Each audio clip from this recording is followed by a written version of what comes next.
Au sein de l'opération Al-Mahou, menée sur la rive gauche du fleuve, le détachement opérationnel mixte de Filengue a mené en début de cette semaine une mission de ratissage dans les villages de Sabara Kourfei et Sabara Mota, situés respectivement à l'est et au sud-est de Filengue. Au cours de l'intervention, un complice actif des groupes armés criminels a été interpellé. Cet individu, circulant à moto et transportant du carburant, était connu pour approvisionner les criminels opérant dans la région.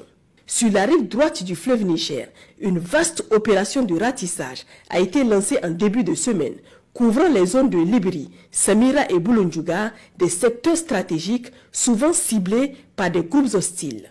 Dans le cadre de l'opération Chara, menée dans la région de Tawa, une action coordonnée sur base de renseignements des forces engagées a permis l'interpellation de 4 individus suspects le 11 mars aux environs de 17h30 dans une maisonnette située à Yeya.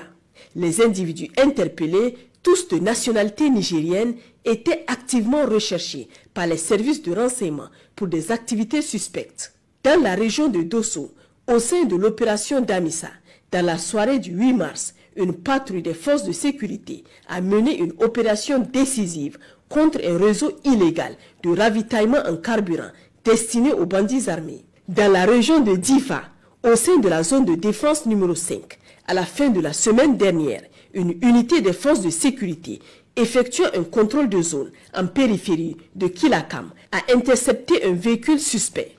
À son bord se trouvait un complice actif de l'État islamique en Afrique de l'Ouest.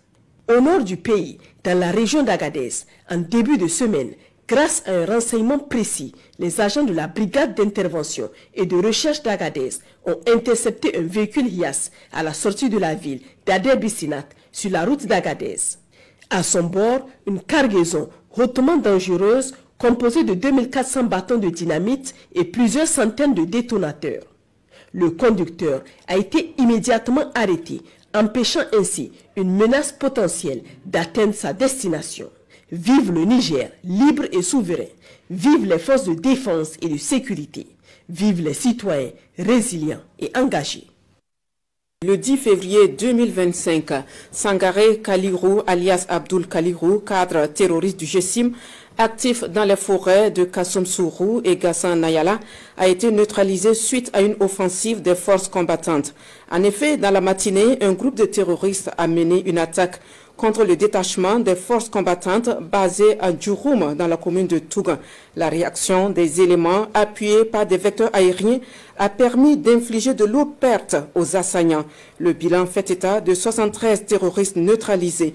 Parmi les cadres terroristes mis hors d'état de nuire figurent Jafar Libé, Abou Seydou et surtout Sangaré Kalirou, alias Abdul Kalirou. Nous reviendrons donc sur ces informations dans nos prochaines éditions.